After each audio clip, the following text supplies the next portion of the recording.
Okay. First question, the easiest one we'll do. Okay. Say and spell your first and last name for me, and then tell me what your role was within the administration. Okay. My name is Maggie Adams McBride, MAGGIE, ADAMS-MCBRIDE, and I was a project manager in the mayor's office, reporting directly to a deputy mayor. And how long were you in that role? Just under a year and a half. Okay, so a while. Yes. A long time. Yeah. Yeah. Tell me what your day-to-day looked like, what were your job duties, that kind of thing. Yeah, so when I started, I was the only project manager in the whole office, so on the whole floor of 25. And so while I primarily worked under one deputy mayor, I also was floated for all kinds of other projects. So for instance, one of the major projects that I worked on was the Elevation Grant Program, and that was actually under the Deputy Mayor of Public Health and Safety. And that's not who my direct report was. But a lot of my day-to-day was really looking at programs, projects, initiatives that we had that were going on that were not necessarily particular to any department, but were more mayoral initiatives or different opportunities. One of the other things that I co-led was Road to Resources, which was kind of an effort to really build collaboration amongst departments to better meet the needs of community, which really aligned kind of with my public health background. Okay, so busy. I mean, yeah. And in those kind of leadership roles, creating things that matter for the city. How often were you interfacing with the mayor, would you say? On a regular basis. Okay. Yeah, so starting in, I believe, May, I started having one-on-ones with the mayor, specifically regarding one project that I was working on, but some of the other projects would come up in that meeting as well. Okay. Before I get to what happened recently, I'm just curious, how was he in these meetings? What were your interactions with him like?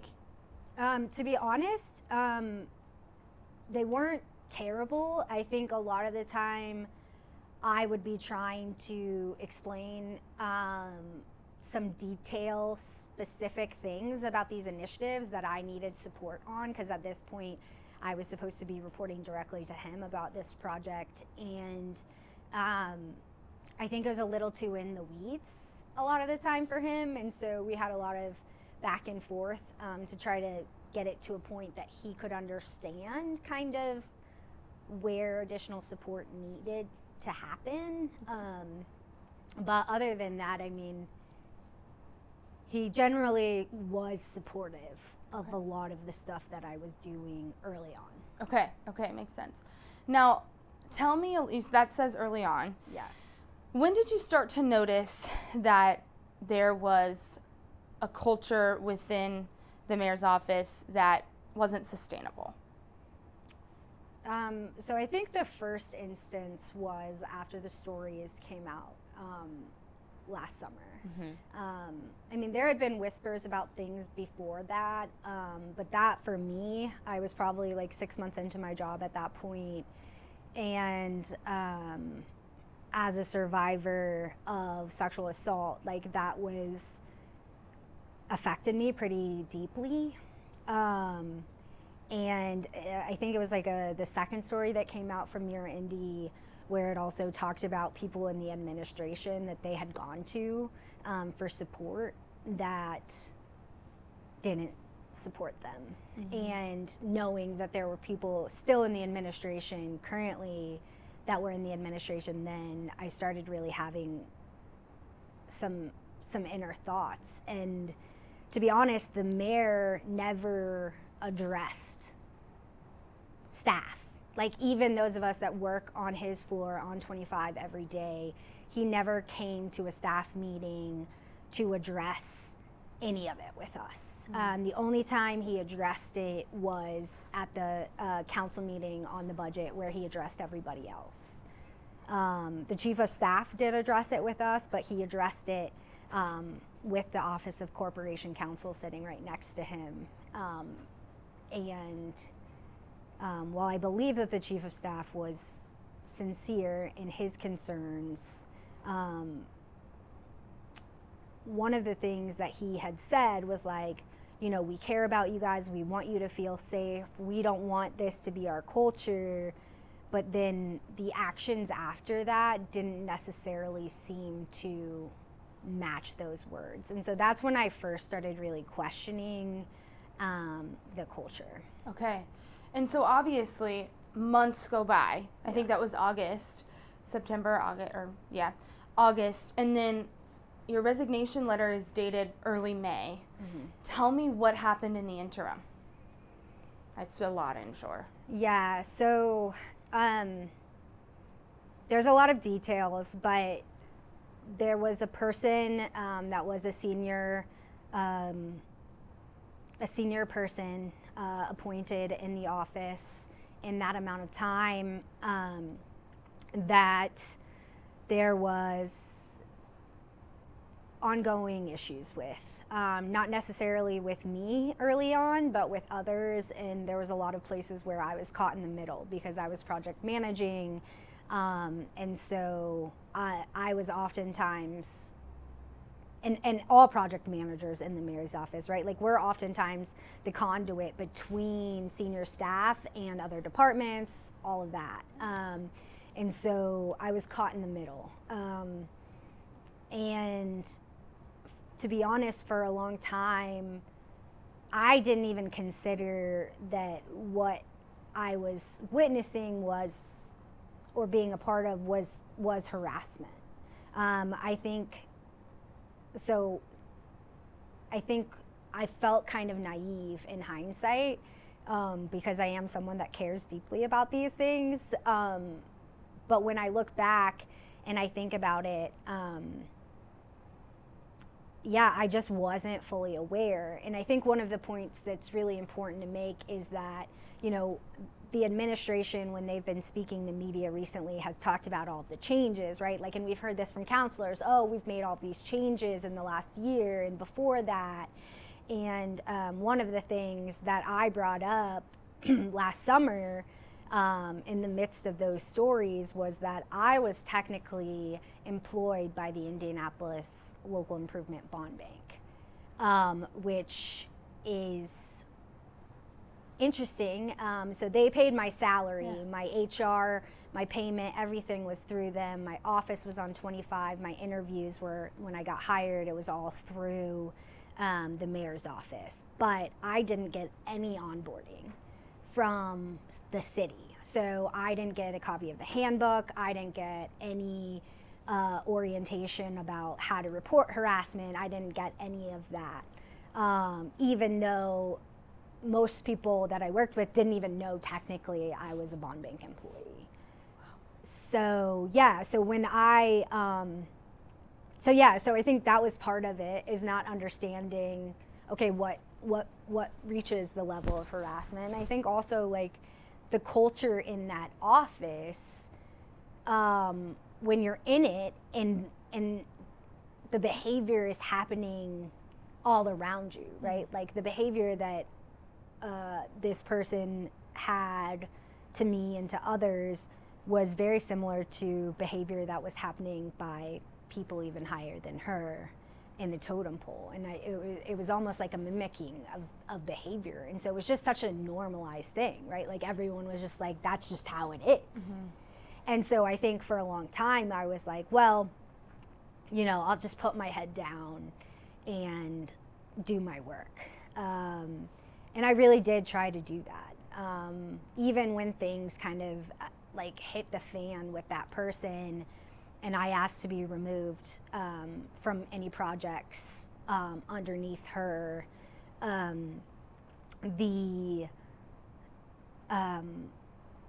didn't report anything. I just went to my supervisor. I said, hey, I need to be removed from these projects.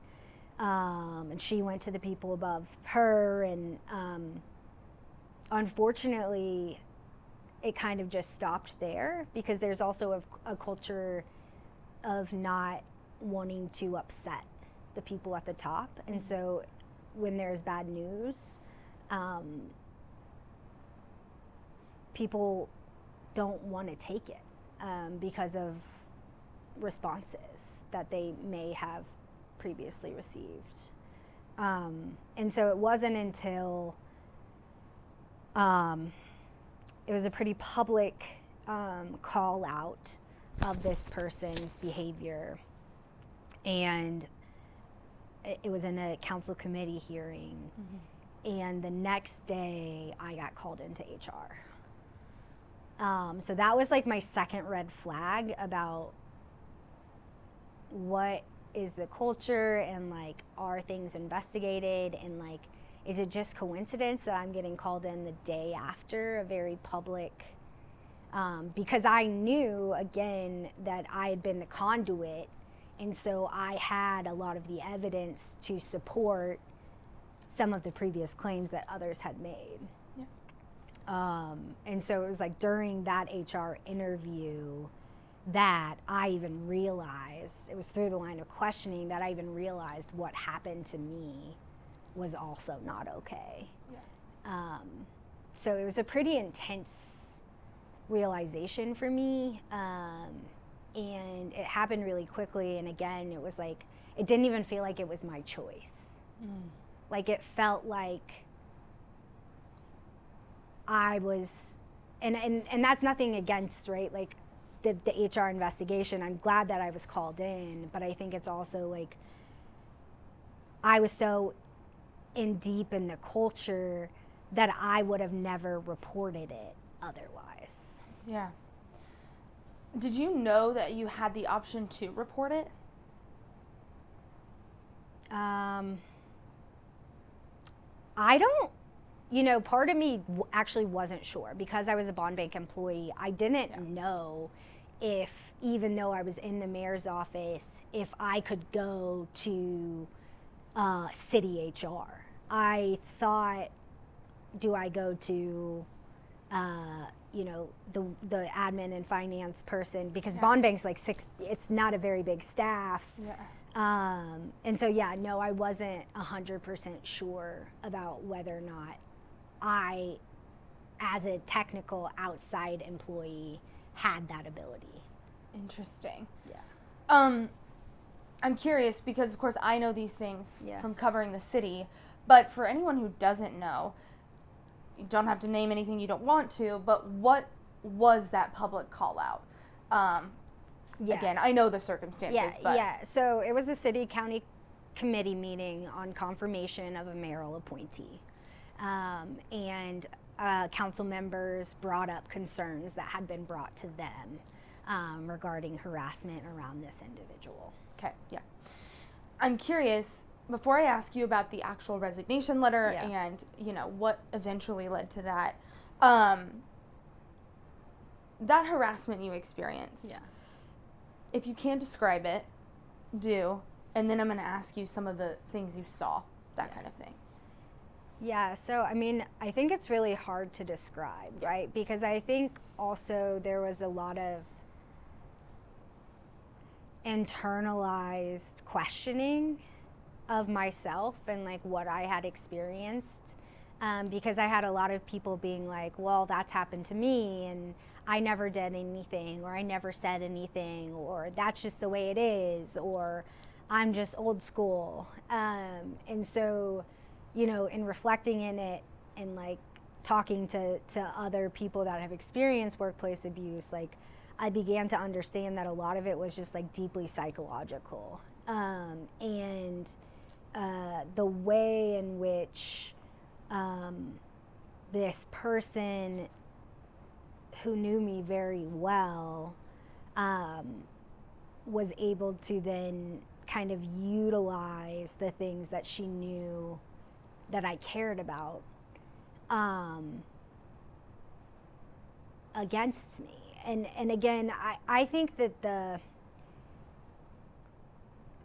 it's hard too, because like I still have a lot of complicated feelings with this person, because I considered her a close friend at one point, and I still am working through that, because again, I feel like she was set up for failure, and I just need to because she was just mimicking the behavior that she saw other people doing. And so for me, I think it's been a lot of unpacking and a lot of endless nights of just questioning and replaying, and was it that bad? Am I just making it up?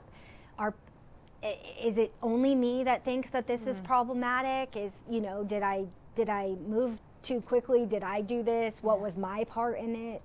And so it's been a lot of that rumination, which also has been really challenging for sleep and my social and mental well-being. Yeah, being a human. Yeah. Functioning. Yeah. You talk about how it was not just her. She was often mimicking a lot of the behaviors that she saw other people. Tell us some of the things you saw, maybe that you didn't necessarily experience, but things you saw and heard that other people did. Yeah, I think, I don't want to tell other people's stories, but there are a lot of people that have left this administration. And they have left in a lot of ways, they leave on a good note, right? They give their resignation letter, they don't really speak, but I think behind closed doors, there are things that each of these people experienced that ultimately led to them leaving. And I think I'm trying to be to one, not tell other people's stories, but I also think that it's hard, because when you're in that building or you're on that floor and you are around these people with such a massive amount of power and influence and connection, it's challenging, right? It's challenging to decipher, is what happened okay, or is this just what happens everywhere? I think a lot of verbal, I want to use the word abuse, and again, I don't want to speak on behalf of anyone else, but I think there was a lot of yelling that took place. And I think that I have witnessed, not necessarily just the mayor, but other people that are high up in the administration using tactics like yelling, intimidating, to make sure that people fall in line. And I think it's really hard when you're trying to do a job and also simultaneously you're scared to even ask for what you need, based off of what reaction you might get from someone. Yeah. We've seen and covered some of those reactions, and you talked about that, at the meeting recently, the retaliation that people would experience. Tell me a little bit about that. Yeah. So for me personally, the retaliation did not include any verbal abuse, and I actually never received verbal abuse from any yell. No one ever yelled at me. But what I got was kind of a silent treatment, which was another tactic I think that was used of well, I'm just not going to pick up the phone and talk to you, or I am going to, call someone else if you're calling me, just this ongoing thing. And, the mayor and I, right, like I told you before, we had starting in May, we had one-on-one meetings, and those ended in November, when I asked to be removed from that project.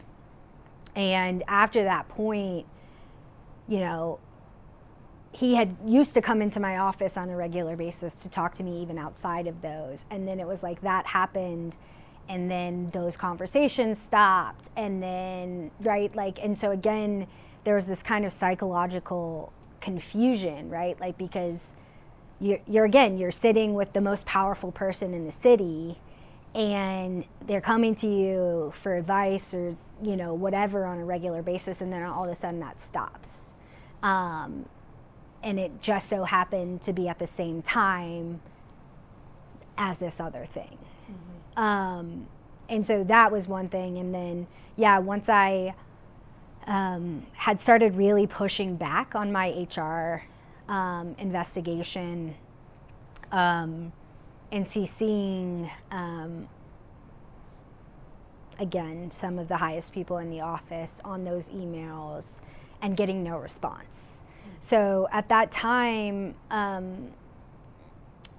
HR had kind of said to me, well, like, if you need to just like work from home as a solution to me feeling uncomfortable in the office. And I had sent them a pretty long, extensive email about like how isolation in that office made it really hard to do your job, because a lot of times like people don't answer their phone or they're busy, and so you have to be able to like catch them in person and physically to get an answer to a question. And then I didn't really get any response to that. And so I had just been working from home, and it was weird because I'm sending all these emails and CCing who was supposed to be my supervisor at that point, because my other supervisor had left, and getting no response or no like checking in, like, hey, I see you've been saying, you know, these things. Are you okay? What can we do? Like, I got nothing. And that was just like a bizarre feeling to me. And I think that's when I finally started like, you know, having a conversation with my husband around like, can I keep doing this? And then it not only, the silence from that person wasn't only in regard to this HR investigation, but I wasn't able to do my job. Like, he wasn't answering my phone calls to be able to even tell me that like I was going in the right direction or I was doing something wrong, right? Like, I was just getting nothing. And then so much even so that the day that I was going to submit my resignation, I had at 1 o'clock gone to the bond bank again, because they were my technical employer, given him a letter specific to the bond bank, but I also gave him the letter that you saw, which was the letter to the mayor, and had let him know, hey, I have this meeting at 2 o'clock that the mayor and the chief of staff are going to be in, and I'm planning on giving them this resignation letter and talking to them in person after we finish this meeting, which was this giant project that I'm not going to talk about because I think I don't even know if I can, but it was a very large project, a very large funding ask that I'd been working on for months. And 30 minutes before that meeting was supposed to happen, I got a cancellation notice. And the email was a little bizarre, like it didn't really make sense.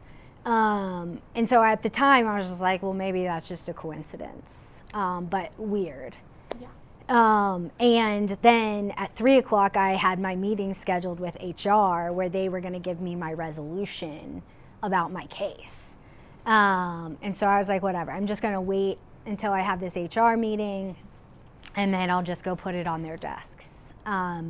Which was unfortunate because I had been advised for a long time to not even confront the mayor about everything that had happened. And so like, I really did want to sit down face to face and like ask him some of the hard questions. And I didn't get that opportunity. And so, so I have my meeting with HR where they tell me that, you know, concrete actions are going to be taken against this person, and one of which being that, you know, she would no longer work for the enterprise. And this was just in regards to my claim, which there was also multiple other claims that I knew of that I had also supported evidence for. Yeah. And so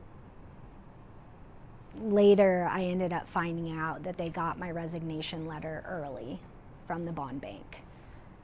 Wow. And so that's when I submitted my first claim of retaliation.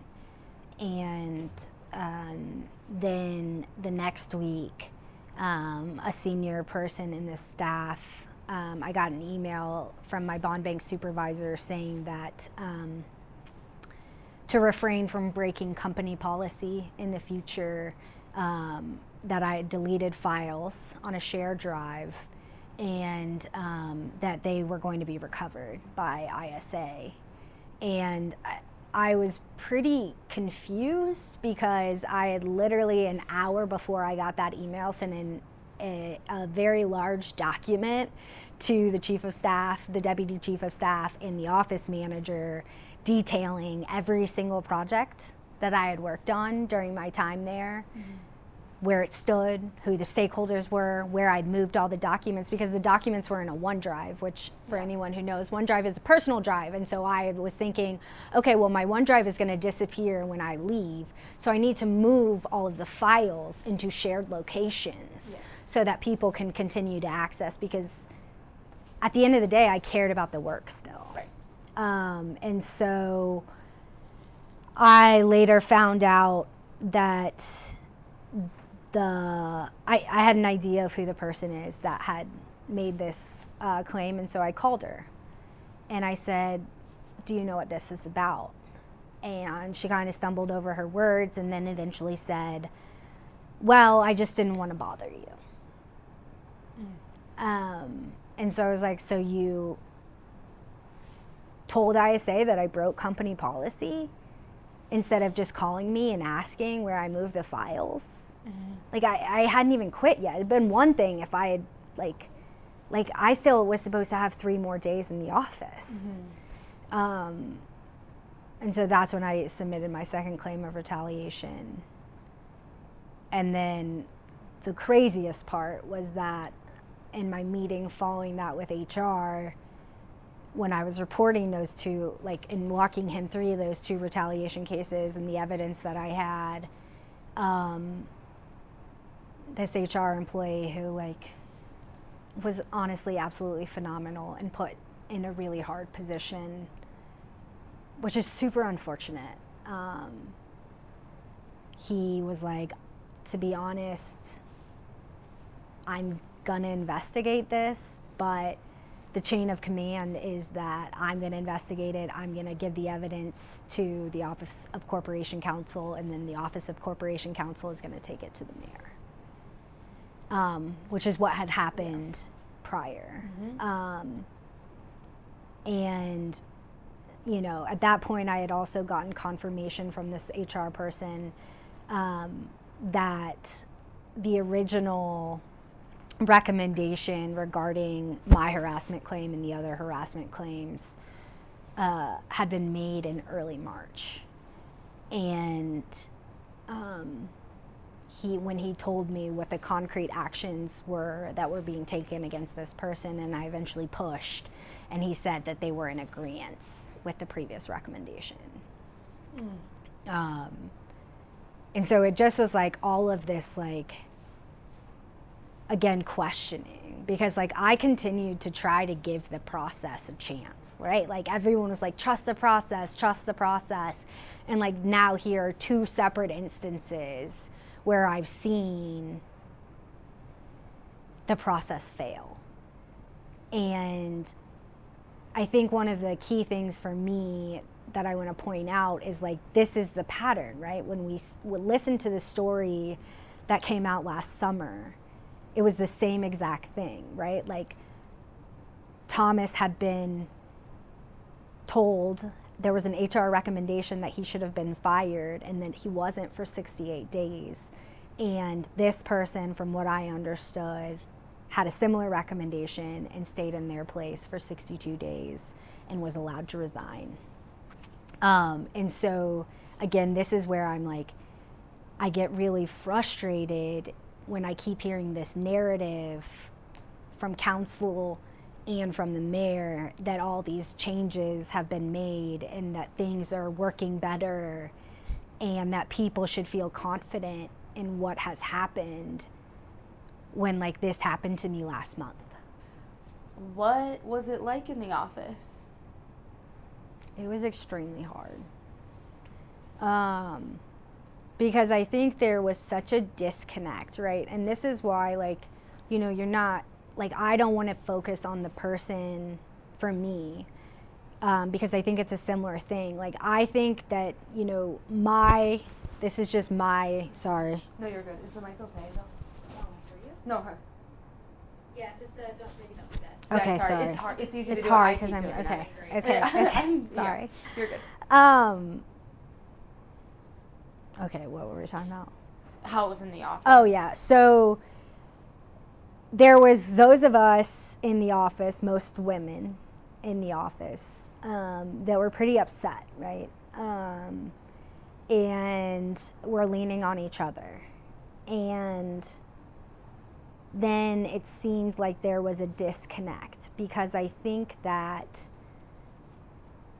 and this is just like speculation, right? Like this, I have no evidence about this, but what I saw was a pattern of like, well, that was Thomas Cook, and Thomas Cook isn't here anymore, right? And so like we're different, and things are different, and so there was kind of a disconnect in them understanding how current staff could feel uncomfortable. Because the second meeting after the second story came out that we had in staff, they weren't even going to address it until someone asked a question about it. And it was kind of like, right, and so then me and a few other women in the room started crying. Because again, we had our own stories and felt so deeply reading that and felt unsafe, right? Like I personally was having a trauma response every time I walked into the office based off of my history. And it was hard to like watch people's faces when we were trying to explain our feelings and them really not click. It seemed like it wasn't clicking. Yeah. That like this was affecting us even though Thomas Cook wasn't there, which I think again is just symptomatic of this idea of like scapegoating people, right? Like constantly talking about, well, the investigation was perfectly legal, which I can't even get into all of that, but the idea that there could be a systemic issue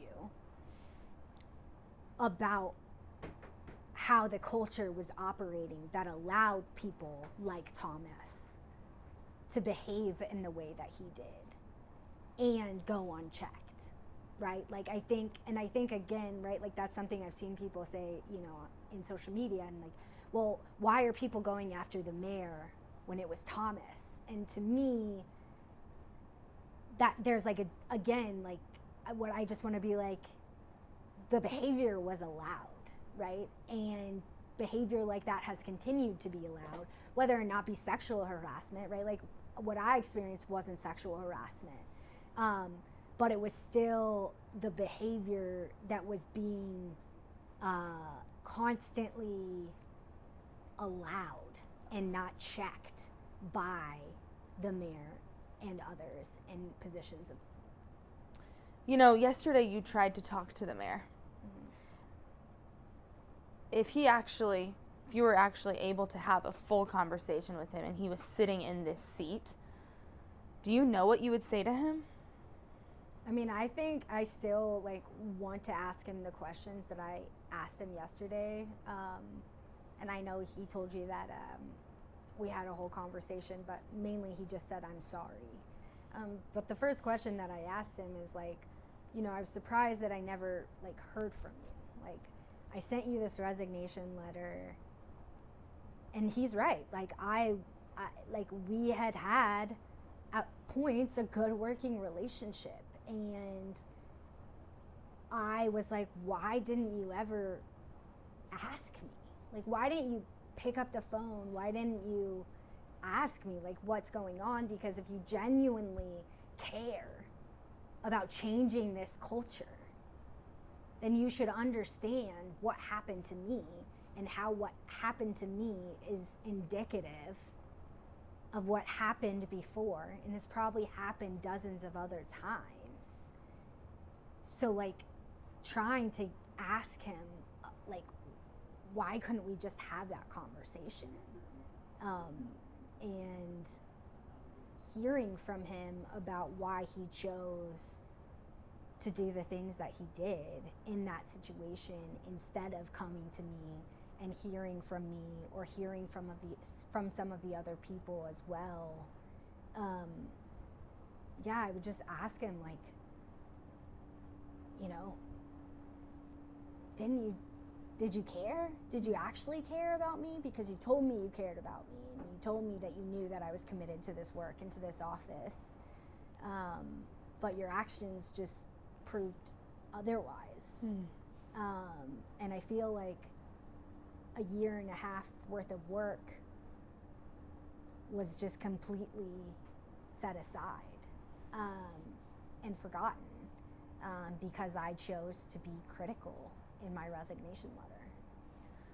I'm curious, to people that, we've touched on this a little bit, but to people that say, well, why are you going after the mayor if he isn't the one that is doing the harassing? What's your message to them? I wouldn't even characterize it as us, me, and any of the other survivors going after the mayor. I think one of the things that we are struggling to understand is this idea that we are the opposition and that we are the troublemakers for speaking out, and that we are, you know, these people that are just trying to get clout, or we have counselors that are supporting us that are using us for political gain. Whatever that those statements that are being made are so frustrating, because at the end of the day, me and the other people that I've spoke to that have also experienced abuse in this administration were people that just really cared about our city. And like at the end of the day, we took jobs because we wanted to make the city a better place. Like, I'm a kid that grew up on the East Side, and you know, I have watched people talk badly about the East Side my entire life. And like, I wanted to change that narrative, and I wanted to get people to see the city that I knew and the people that I knew and the people that I grew up around. And that was my motivation. And I think that other survivors had similar motivation. And so for us, I don't think it's going after the mayor. I think it's us trying to finally say, like, this is systematic, and that he has been the person in charge that has allowed this behavior to continue for so long, right? Like 10 years almost, or over 10 years, right? Like, and so when we see that, you know, if he was a CEO of a company and it was a similar thing, right? Like, a board would probably say, okay, it's time for you to step aside because we need new leadership to come in and to actually look at this issue and figure out how to make it better. Because what we are seeing is he's continuing to say that he's making changes, but those changes aren't actually happening. And so for us, that's why we're saying the only choice at this point is to bring in new leadership. Right. I'm curious, one of my final questions for you really is, this is the mayor's office we're talking about. Do you think it goes deeper? Is it a party problem something that's permeating other offices? I'm curious. I mean, I'm sure. I mean, we know, right, like at the state level, that there's survivors in this party, right? Like, and I think there is a lot of people that believe that because it is the party, this particular party, that it doesn't matter as much as when it's the opposing party. And so while I haven't been super involved, right, like I was never involved in politics before I took this job. Like I have been a public servant. I worked in public healthcare my entire career. And I didn't have any idea. But what I have seen is that these people that have access to such immense power and have been in that power for a really long time think that because they have for so long been able to operate this way and had control and had power in the party, that they can continue to do whatever they want. And so I would not be surprised if other people that have been connected to the same people that have been in power for so long have similar stories. This seems like an obvious, silly question almost, but do you think there are employees currently in the mayor's office that are survivors of harassment or are currently experiencing that? Absolutely. Whether they would characterize it as that, probably not. Yeah. Again, because of conditioning. But I definitely know that there are people in other departments that are definitely in danger, which is also why some of the other policy issues that we've talked about have been so important to us, is because, you know, in the council meeting, one of the things that I wanted counselors to see is that we needed something immediately for anyone that was a mayoral appointee, right? Like, there needed to be a separate process immediately, because there are people I know that are actively being harmed because of this administration. And that's why for us, them just jumping into these Fisher-Phillips recommendations, we really are asking them to pause. Because if it's not done intentionally, it has a very high chance of just perpetuating the same harm over and over. Even if you create a separate body, even if you have this, if you don't do it intentionally with people that have experienced where the holes are, it's going to just continue to be the same, right? Yeah. And so I think that's one of the things that we're also really just trying to urge people to understand, is that kind of, right? Like, there is that urgency of having something immediately so that the people that I know are being harmed have an outlet and know that there's a method of accountability, because right now there is none. Yeah. But also that, like, long term, when they're building out, how does this look different, that we have to be involved. And it can't just be a political football of, okay, we're gonna make these changes, but not understand, again, what the root of the problem is. So yeah. My last question for you before I kind of just give you the platform to say anything else we haven't covered. What's your message to people that are currently there and maybe in danger? This is a really hard question for me.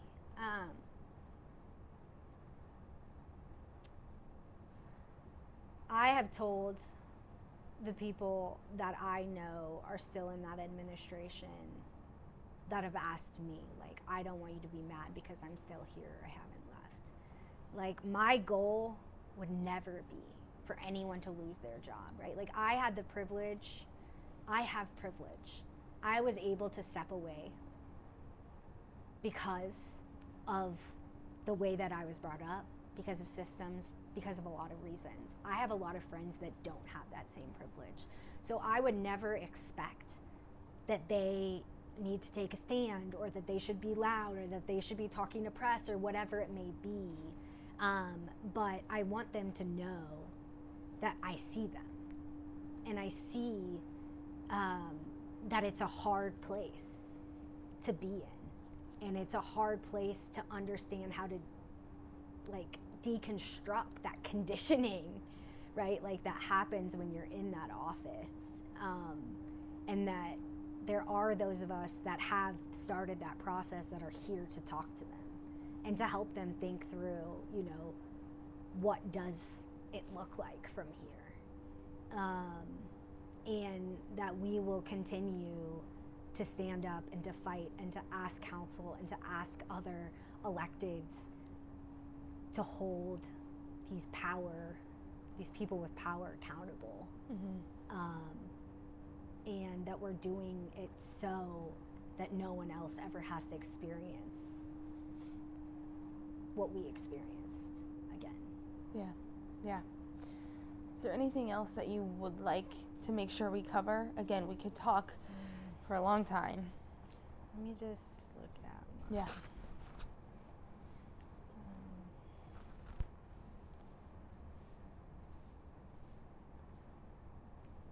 Yeah, I think I briefly touched on this, but I think again, this idea that we are troublemakers, right? Like what happened at the council meeting this past week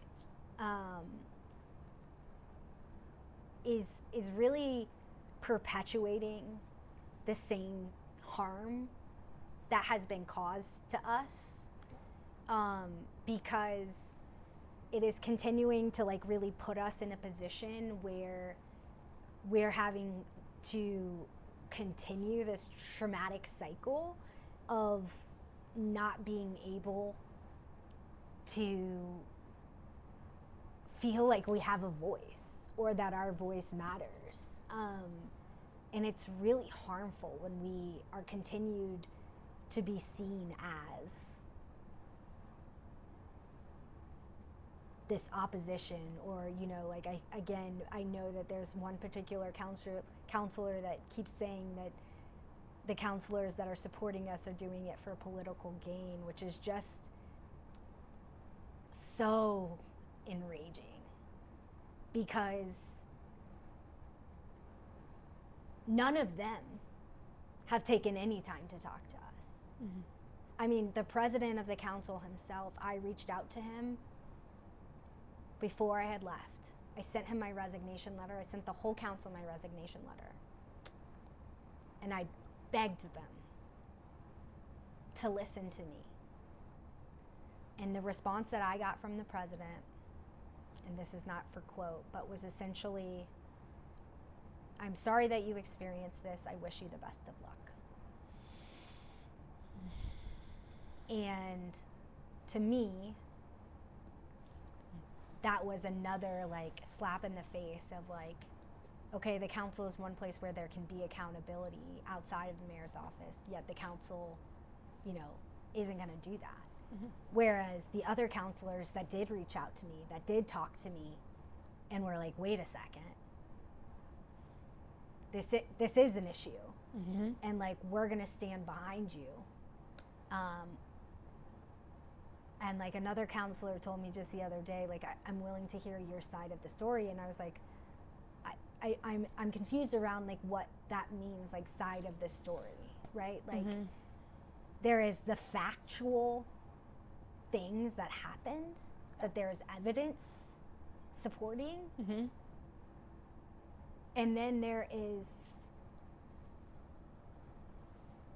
I'm not sure what the other side of the story is. It's not a side. And so that for me, I think too, is something that I want to just ask the council to like pause and think about, because I think they are continuing to say, those that haven't called for the mayor's resignation yet are continuing to say, well, it's not going to do anything. right? Like we don't have any we can't do anything, but they do have a voice, and they are the closest voice to their constituents, and they're also the only accountability measure for staff other than the mayor's office. And so they do. And when they're willing to sacrifice their political like they are actually the ones that are sacrificing because of the people that are close again to the power structures that continue to believe that they have the power to decide who stays and who goes. So yeah, I think it's just asking them again to like actually listen to what we're saying, and to not think that we're just like that this is a war on Joe Hogsett. This is a fight for a system, and to have the system that we believe is right. And people are who control systems. And so when systems aren't working, we have to look at who are the people involved, and how do we get people in so that systems can start operating the way that they should. Yeah. It's interesting to hear, because we only hear the side of the 3 counselors that are calling for resignation, right? And then we don't hear the behind the scenes, who's saying what, who's saying something to you and then publicly not saying anything at all. And so that's interesting for me to hear. My final question for you is, if the mayor does resign, do you think the mayor will resign? I think if there's enough political pressure, and when I say political, that's not just counselors, that is people with pockets. I think yes. But I think as long as he still has the people with the pockets and other people with power telling him that his behavior is warranted and it's okay and it's legal,